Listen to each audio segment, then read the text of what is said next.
Bonjour, aujourd'hui je vais vous parler d'un superbe livre que j'ai lu récemment, Aziza la Gavée. Ce livre de Sylvie Briand raconte la triste histoire de Aziza. En lisant le livre, vous remarquerez que les jeunes filles africaines n'ont pas la vie facile. Confiée à son oncle par sa mère, Aziza est ridiculisée par la famille et est enfermée à l'étable. Utilisée d'abord comme esclave, elle est remarquée par un imam grâce à sa mémoire extraordinaire. L'imam convainc l'oncle Gaïs de l'inscrire à un concours de récitation. Elle gagne le premier prix. Elle est donc une fierté pour sa famille. Elle est libérée et son oncle décide de la marier à son fils Mohamedou, autrefois un des pires tortionnaires d'Aziza. Pour satisfaire le désir de Mohamedou, Aziza doit grossir comme le veut la mode du pays et commence donc le long et douloureux parcours du gavage.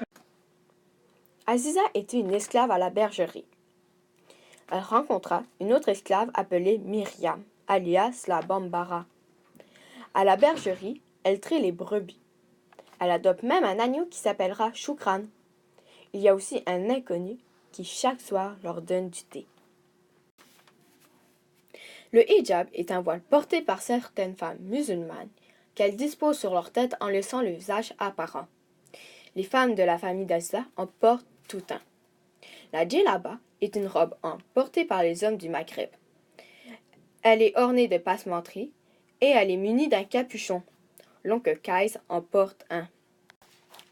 L'imam est un ministre ou dignitaire musulman, en particulier le fonctionnaire qui, dans une mosquée, tient le rôle de chef de la prière du vendredi. L'imam a appris à lire et à écrire à Aziza. Le marabout est un saint local reconnu comme protecteur des moissons et dont le tombeau est l'objet d'un culte populaire. Il est maître d'une confrérie islamique. L'imam avec qui elle s'enfuit est aussi un marabout.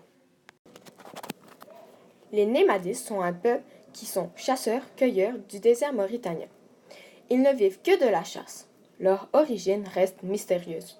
Avec la sécheresse, la guerre et bien d'autres, le gibier devient de plus en plus rare et leur survie est problématique. Le gavage est une action de gaver, de faire manger abondamment de force. Aziza se fait gaver pour grossir comme la mode du pays le veut. Elle mange du couscous au beurre, des dattes, des arachides, du fromage de brebis et du lait caillé sucré à chaque 2 heures. Si elle vomit, elle se fera torturer pour qu'elle ne revomisse plus. L'harmattan est un vent sec, chargé de poussière et de fines particules. L'harmattan est au Sahara, en Afrique centrale et de l'Ouest. Ce vent provient du nord-est de l'Afrique. Il est très chaud le jour, mais plus froid la nuit. On dit que l'harmattan est le vent qui rend fou. La maison de oncle Kaïs est très importante, car elle y habitera chez son oncle durant quelque temps. Aussi, elle se fera gaver par sa tante et ensuite par sa grand-mère dans la maison. Elle fera aussi des rêves sur son passé. Le désert est un endroit important, car elle s'enfuira avec l'imam, mais leur chameau meurt. Il continue de marcher, mais l'imam est vieux et s'évanouit. Aziza doit marcher pour aller voir les Némadis. Finalement, il retourne dans le désert en 4x4 en compagnie d'un Français.